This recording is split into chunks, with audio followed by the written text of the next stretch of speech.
Welcome to the Slop Temple. We pray this video helps. You begin by verifying the device model and iOS build. This matters because only certain firmwares are supported. Once you confirm compatibility, download the legacy iOS kit and run a checksum to ensure integrity. Do not skip verification. Then enable SSH on the target, assign a static IP, and connect the device to your host using a USB cable.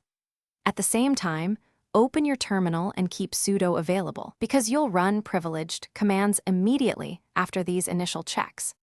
Now you mount the device file system read-write and create a quick backup of /var and /etc. This protects user data if something goes wrong. Next, SCP the kit files to the device, then set executable permissions and correct ownership. These permission steps prevent runtime failures. Run the installer script and watch the live output. Make sure to tail /var/log/legacykit. Log so you catch warnings.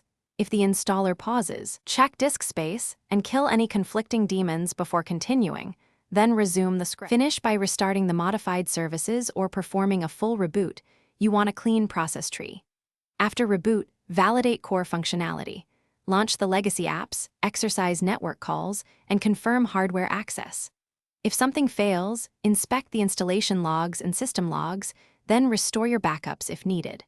Once restored, run the installer again with verbose logging enabled and resolve the first reported error before proceeding. A single clear error corrected early prevents cascading faults, so focus on the root cause.